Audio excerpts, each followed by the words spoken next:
নিশিপর নামযজ্ঞ হয়েছিল? আপনাকে জিজ্ঞেস করছি, বৃন্দাবনে নিশিপর নামযজ্ঞ হয়েছিল বাবা? হয়নি তো না, নিশিপর নামযজ্ঞ হয়েছিল নবদ্বীপে। হয়েছিল কোথায়? শিবা সংগ্রামে। আর এখন আপনারা আমরা কি বলছি, এটা হলো বৃন্দাবন। তবে এখানেও একটু জেনে নিতে হবে, বৃন্দাবন তিনটি আছে। বলে কিরকম বৃন্দাবন তিনটি? এখানে এখন আমি প্রমাণ দিচ্ছি। একটি হলো গোলক বৃন্দাবন, একপি জগৎ ব্যাপী কোটি ব্রহ্মাণ্ড বিগ্রহ অনাদি আদি গোবিন্দ, সর্বকারণের কারণ। একটু লক্ষ্য করে আপনারা দেখবেন, এখানে অনেক বিগ্রহ এসেছে, তাই না? আচ্ছা, এখানে কানেওয়াল এসেছে। আবার যত্র সাধুগণের আগমন তত্র বৃন্দাবন ভূমি, যত্র যত্র হরিনাম সংকীর্তন তত্র বৃন্দাবন ভূমি। তাহলে আজকের এই জায়গাটা ফিরে এলাম আপনাদের কাছে, বৃন্দাবনে পরিণত হয়েছে। তাহলে এখন আপনারা সবাই বৃন্দাবনে উপস্থিত হয়েছেন, তাই তো? আচ্ছা, আমি কিন্তু কীর্তন পরিবেশন করার আগে আর একটা কথা বলবো। আপনারা অনেকে কীর্তন শুনতে এসেছেন, আপনাদের কিন্তু বোবা আসেনি? আচ্ছা, আপনারা খোড়া কাঁদতে বলেন, যে চলতে পারে না, ঠিক আছে, তাই তো? তাকে আমরা খোড়া বলি। তাহলে এখানে খোড়াও নেই, আছে কিনা আমি প্রমাণে খুঁজে নিয়ে নেব। আমি আপনাদের মধ্যে খোড়া আছে কিনা বোবা আছে। বলে কিরকম বাবা? ঘুম থেকে উঠে কি করছেন? ভগবানকে তো প্রণাম করেননি, দরকার নেই। সকালে উঠে ভাই দেখি, লক্ষ্য করে তো অনেকের বাড়িতে গোপাল আছে, কি করে বলো তো? এবার সে তো বলছে নতুন নানা ছাড়া ওর ভাগে কিছু জুটে না। তাই আবার কি করে বলো তো? কি করে? গোপালকে লাগালো বটে, ভোগ লাগালো বটে, নিজের খেতেও সময় হয় না, তাই না? পিঁপড়ে খায়, হ্যাঁ, পিঁপড়ে তার জীবনটাকে ধন্য করে নিল, তাই তো? ভগবানের জন্য, হ্যাঁ, একদিন ভগবানের ঠাকুর ঘরে ভোগের থালা, রান্নার থালাটা গেল না আপনার, কি গো?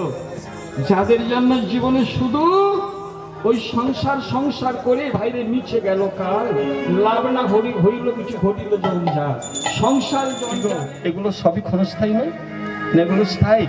কি রূপ নিয়ে আপনি অহংকার করবেন? আজকে সুন্দর, আমি সুন্দরী, তাই না? আমি ব্রাহ্মণ, আমি বৈষ্ণব, হ্যাঁ, আমি মাস্টার। শুনবেন? ঠিক আছে, একটু মন দিয়ে শুনবেন। হ্যাঁ, বলো বলো। আজকের যে রাজাধিরাজ, কাল সে ভিক্ষা চায়। ভগবান দুটো জিনিস সহ্য করতে পারে না। একটা হলো কি জানেন? একটা হলো অহংকার। কি? যখনই অহংকার হবে করার জন্য। আর একটা জিনিস সহ্য করতে পারে না, কোনটা? যদি কোনো ভক্ত একবার কৃষ্ণ বলে তার মনের জল যদি পড়ে, হ্যাঁ, এটাও ভগবান সহ্য করতে পারে না। তাই ভক্তিমতী মায়েরা, ভক্তবৃন্দ, কি নিয়ে অহংকার করব? আমরা কি নিয়ে অহংকার করব? এই রুটি, এই চৌপটি, এই গাড়ি নিয়ে, হ্যালো, আমরা কি নিয়ে অহংকার করব? বাড়িও তো যাবে না, যাবে, গাড়ি যাবে, হ্যাঁ, একদিন রূপ যৌবন সব চলে যাবে। যাকে নিয়ে এত অহংকার করছি আমরা, সেদিন এই দেহ থেকে দেহিরা যখন চলে যাবে, আমার দেহটা অপবিত্র বলে শ্মশানে নিয়ে গিয়ে পুড়িয়ে ছাই করে দেবে। সেদিন আমার দেহটাও আমি রক্ষা করতে পারবো না। আমার শব্দটা ত্যাগ করুন, আমার শব্দটা ত্যাগ করে শুধু বলবেন, কি বলবেন? সবই ভগবানের, সবই গোবিন্দের, ত্যাগের শান্তি, ভোগের দুঃখ। যতই আমার করবেন, তত সংসারের দুঃখ বাড়বে, ততই সংসারে জ্বালা যন্ত্রণা বাড়বে। এই আমার ত্যাগ করুন। তাই শাস্ত্র বলেন ত্যাগের শান্তি, ভোগে দুঃখ বিদায় গুরু গৌর প্রেমানন্দ হরি বল। তাই পদকর্তা কি বলেন? ত্রিবেলা যুগে রামচন্দ্র,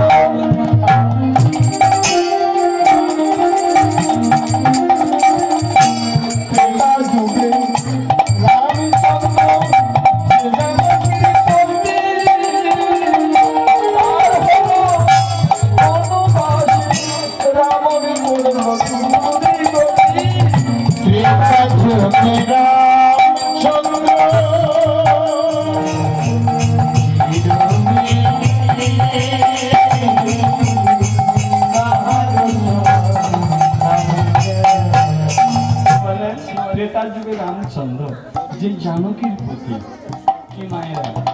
রামচন্দ্র তো ভগবান, তাই না? শুধু ভগবান নয়, পূর্ণ ব্রহ্ম শ্যামচন্দ্র তিনি অবতীর্ণ হয়েছিলেন ত্রেতা যুগে। ভগবান বলুন, তিনি কি কোনোদিন সুখী ছিলেন? ভগবান সুখী ছিলেন বলতে পারেন? কোন যুগে কোন অবতারে ভগবান সুখী ছিলেন না? ভগবান দুঃখী ছিলেন। তাছাড়া সব থেকে বড় কথা ভক্তিমতী মায়েরা, আমরা যখন জন্মগ্রহণ করেছি